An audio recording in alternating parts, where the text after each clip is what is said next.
R এটা breaking news অসমত মিয়াৰ জনসংখ্যা হ'বগৈ 3 কোটি অসমক মিয়া মুক্ত কৰাৰ হুংকাৰ অসমক ইছলামিক ৰাষ্ট্ৰলৈ পৰিণত কৰিবলৈ বাংলাদেশ ধুবুৰী আৰু গোৱালপাৰাত উত্থাপিত হৈছে মিয়া এই বিস্ফোৰক মন্তব্য কৰিছে প্ৰাক্তন আলফা নেতা জিতেন দত্তই জিতেন দত্তৰ এই মন্তব্য অসমত থকা 1 কোটি 40 লাখ মিয়া অহা 10 বছৰত 3 কোটি হ'বলৈ বহুত বেছি সময়ৰ প্ৰয়োজন নকব এটা মানুহে 5-6 জনী বিয়া পাতি 20-25টা সন্তান জন্ম দিয়া উদাহৰণ অসমত বহু আছে বুলি মন্তব্য চৰকাৰৰ উচ্ছেদ অভিযানলৈ সমৰ্থন জনাই মাৰ্ঘেৰিটা আৰু ডিগবৈত উচ্ছেদ চলাবলৈ আহ্বান জিতেন দত্তৰ 2002 চনত 4 ঘৰ মানুহ আছিল যদিও এতিয়া সেই অঞ্চলসমূহত সন্দেহযুক্ত লোকৰ ঘৰ 200লৈ বৃদ্ধি পাইছে এই 200 ঘৰ সন্দেহযুক্ত লোকৰ পৰা অহা 3-4 বছৰত 2000লৈ বৃদ্ধি পাব বুলি বিস্ফোৰক ভাষ্য প্ৰাক্তন আলফা নেতাজনৰ পূৰ্ববংগীয় একাংশ সন্দেহযুক্ত লোক শ্ৰমিক হিচাপে এই ঠাইসমূহত বসতি কৰি অসমৰ জনগাঁথনি সলনি কৰিছে উক্ত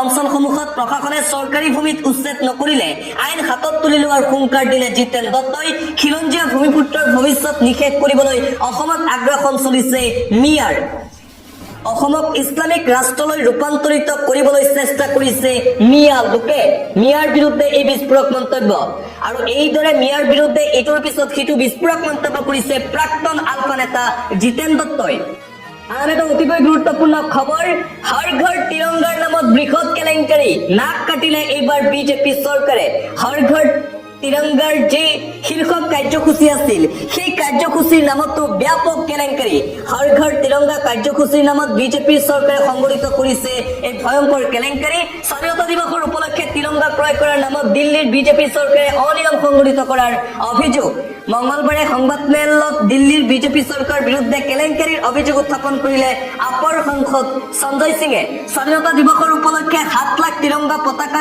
যোগান ধৰিবলৈ এটা বিশেষ ঠিকাদাৰী প্ৰতিষ্ঠানক ঠিকাৰ দায়িত্ব দিছিল বিজেপিয়ে 15 আগষ্টৰ স্বাধীনতা দিৱসৰ বাবে 7 লাখ তিৰংগা ক্ৰয় কৰিবলৈ দিল্লীৰ ৰেখা গুপ্তাৰ চৰকাৰে ধাৰ্য কৰিছিল 4 কোটি টকা আৰু সেই ঠিকাৰ নামতে এতিয়া বিজেপিয়ে ব্যাপক কেলেংকাৰী সংগঠিত কৰিছে বুলি দাবী উত্থাপন কৰিছে আম আদমি পাৰ্টিৰ ফালৰ পৰা পৰৱৰ্তী খবৰ বিজেপিৰ বিৰুদ্ধে যুঁজিবলৈ সাজু এআইইউডিএফ সন্দেহজনক লোক উচ্ছেদে বিপদত পেলাব ভাৰতীয় জনতা পাৰ্টি বিজেপিৰ বিৰুদ্ধে যুঁজিবলৈ সম্পূৰ্ণৰূপে সাজু হৈ পৰিছে এআইইউডিএফ দল বিজেপিক প্ৰত্যাহ্বান জনাবলৈ প্ৰস্তুত কৰিছে ৰণকৌশল এআইইউডিএফে 26ৰ নিৰ্বাচনৰ পূৰ্বে এআইইউডিএফৰ নতুন ৰণকৌশল 100 দিনীয়া কাৰ্যসূচীত ৰচনা কৰিব নিৰ্বাচনৰ ৰণকৌশল সন্দেহজনক লোক উচ্ছেদ পুষ্টবেকৰ ওপৰত হ'ব আলোচনা এআইইউডিএফৰ এই ৰণকৌশল মিয়াৰ প্ৰতিটো সমস্যাৰ ওপৰত হ'ব আলোচনা হিমন্ত বিশ্ব শৰ্মাৰ সাম্প্ৰদায়িক ৰাজনীতি উৎখাত কৰাৰ লক্ষ্য এআইইউডিএফৰ আমাৰ যুঁজ বিজেপিৰ বিৰুদ্ধে বুলি ঘোষণা এআইইউডিএফৰ আমি কাৰো ওচৰত হাত পাতি বহি নাথাকো আমি আমাৰ মতে ৰাজনীতি কৰিম বুলি মন্তব্য 30ৰ পৰা 35খন আসনত নিৰ্বাচন খেলাৰ লক্ষ্য বান্ধিছে এআইইউডিএফে বিজেপিৰ সন্মুখত প্ৰত্যাহ্বান জনাই আমি থিয় দিম বিগত সময়ত 18 জন বিধায়কে ৰাইজে দিছে এইবাৰ বিধায়কৰ সংখ্যা বৃদ্ধি পাব এইবেলি তাতকৈ অধিক আসন কৰাৰ লক্ষ্য এআইইউডিএফৰ গৰজি উঠিছে এআইইউডিএফৰ বিধায়কসকল আৰ এটা গুৰুত্বপূৰ্ণ খবৰ আমি ভাৰতীয় মানুহ ধৰ্মীয় সংখ্যালঘুসকল হাৰে সিমজুৱে ভাৰতীয় অসমীয়া হিমন্ত বিশ্ব শৰ্মাই মছজিদ ভাঙি ঐশ্বৰিক অপৰাধ কৰিছে উচ্ছেদ অভিযানৰ বিৰুদ্ধে হিমন্ত বিশ্ব শৰ্মাক লৈ কেইবাটাও বিস্ফোৰক মন্তব্য কৰিছে নেনচুৰ সভাপতি বদৰুল ইছলামে আমি প্ৰকৃত ভাৰতীয় মানুহ আমি প্ৰকৃত ভাৰতীয় নাগৰিক ধৰ্মীয় সংখ্যালঘুসকল হাৰে সিমজুৱে প্ৰকৃত ভাৰতীয়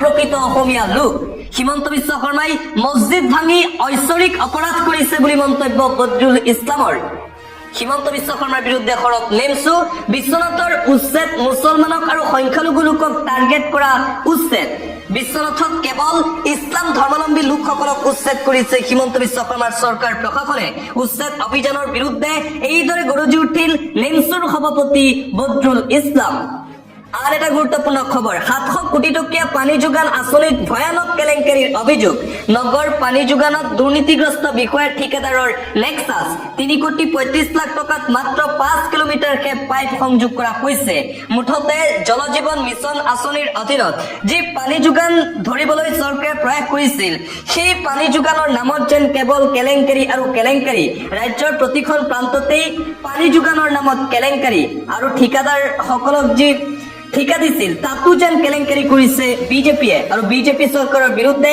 কেতদূৰ ভয়ংকৰ কেলেংকাৰীৰ অভিযোগ উত্থাপন কৰিছে বিৰোধীয়ে। আন এটা ব্ৰেকিং নিউজ, বিহাৰ জয় নিশ্চিত কৰিলে জ্ঞানেশ কুমাৰ জ্ঞানে, থানবান বিৰোধীক ঐক্যবদ্ধ কৰিলে জ্ঞানেশ কুমাৰে। যাত্ৰাই ইণ্ডিয়াক বিহাৰত দিব নেকি জয়ৰ সোৱাদ। আৰু বিহাৰ বিধানসভা নিৰ্বাচন সমাগত। বিহাৰ বিধানসভা নিৰ্বাচনৰ পূৰ্বেই ৰাহুল গান্ধীয়ে ভোট চুৰিৰ অভিযোগ উত্থাপন কৰিছিল বিজেপি আৰু নিৰ্বাচন আয়োগৰ বিৰুদ্ধে। ৰাহুল গান্ধীৰ এই অভিযোগৰ পিছতেই বিহাৰতো এতিয়া একত্ৰিত হৈছে কংগ্ৰেছ আৰু আন বিৰোধী দলসমূহ। মুঠতে নিৰ্বাচন আয়োগৰ বিৰুদ্ধে যেন এতিয়া একত্ৰিত হৈছে বিৰোধী দলসমূহ। বিৰোধী একত্ৰিত হোৱাৰ বাবে হয়তো 2025 বৰ্ষত হবলগীয়া বিধানসভা নিৰ্বাচনত বিজেপি পৰাস্ত হব বিহাৰত। এই আশংকা এতিয়া বিজেপিক চিন্তাত পেলাইছে। অন্য এটা খবৰ, বন্ধ হব মাদ্ৰাসা বোৰ্ড, নতুন আইন বলবৎ কৰিব বিজেপি নেতৃত্বাধীন চৰকাৰে আৰু শীঘ্ৰেই মুছলমান লোকৰ মাদ্ৰাসাসমূহ বন্ধ কৰাৰ পৰিকল্পনা কৰিছে ভাৰতীয় জনতা পাৰ্টিৰ চৰকাৰে। মুছলমানৰ যি ধৰ্মীয় শিক্ষা সেয়া সম্পূৰ্ণৰূপে বন্ধ কৰাৰ এতিয়া যুঁজা চলিছে চৰকাৰৰ। বন্ধ হব মাদ্ৰাসা বোৰ্ড। মাদ্ৰাসা বোৰ্ড বন্ধৰ বাবে নতুন আইন বলবৎ কৰিব বিজেপি নেতৃত্বাধীন চৰকাৰে। বিজেপি চৰকাৰৰ এই সিদ্ধান্তৰ বিৰুদ্ধে এতিয়া ভাৰতৰ বিভিন্ন ৰাজ্যত তীব্ৰ প্ৰতিবাদ দেখিবলৈ পোৱা গৈছে। এটা ব্ৰেকিং নিউজ, ৰাজ্যত পুনৰবাৰ চাঞ্চল্যকৰ ভয়ংকৰ কাণ্ড সংঘটিত হৈছে। 3 কণমানিৰ সৈতে লম্পট শিক্ষকৰ জঘন্য কাণ্ড, আৰক্ষীৰ জালত লম্পট শিক্ষক। ৰাজ্যত আকৌ লম্পট শিক্ষক সমাজক লজ্জানত কৰা জঘন্য কাণ্ড। 3 কণমানিৰ সৈতে লম্পট অখিল কলিতাৰ জঘন্য কাণ্ড। বিদ্যালয়তে লম্পট শিক্ষক অখিলৰ কামনাৰ বলি 3 কণমানি। পলাশবাৰীত ৰাজ্য কঁপোৱা এই জঘন্য কাণ্ড পোহৰলৈ আহিছে। শ্ৰেণীকোঠাৰ পৰাই আটক লম্পট অখিল কলিতা নামৰ শিক্ষকজনক। আৰু পুনৰবাৰ এই ঘটনা, কুকুৰমাৰা আৰক্ষীয়ে আটক কৰে তেজপুৰৰ অখিল কলিতাক। ৰাজ্যত আকৌ লম্পট শিক্ষকৰ এই জঘন্য কাণ্ড।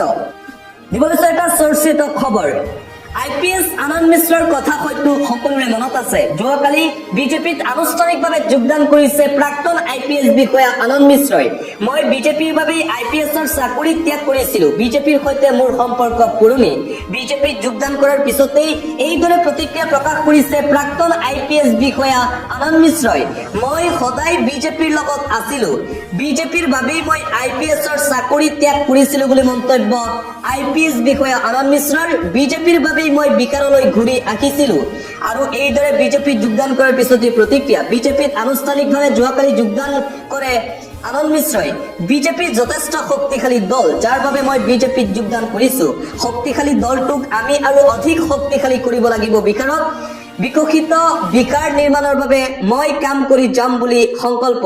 মই বিজেপিৰ বাবে বিকাৰলৈ আহিছিলো আৰু বিজেপিত যোগদান কৰিলো। প্ৰশান্ত কিশোৰৰ আদৰ্শৰ সৈতে মোৰ আদৰ্শৰ পাৰ্থক্য আছে। মই টিকট বিচাৰি বিজেপিত যোগদান কৰা নাই বুলিও মন্তব্য আনন্দ মিশ্ৰৰ। বিজেপি দলে যি কাম কৰিবলৈ দিয়ে মই তাকেই কৰিম বুলি মন্তব্য আনন্দ মিশ্ৰৰ। বাক্সাৰ সমষ্টিৰ কাক টিকট দিব সেয়া দলে নিৰ্ধাৰণ কৰিব। বিজেপিত যোগদানৰ লগত নিৰ্বাচনৰ কোনো সম্পৰ্ক নাই বুলিও মন্তব্য আনন্দ মিশ্ৰৰ। RSS আৰু বিজেপিৰ সৈতে মোৰ সম্পৰ্ক পুৰণি। SIRক লৈ ৰাহুল গান্ধীয়ে বিৰোধ কৰি লাভ নাই। SIR বিহাৰত হবই। নিৰ্বাচন আয়োগে নিজৰ কাম কৰি আছে আৰু নিজৰ কাম কৰিব।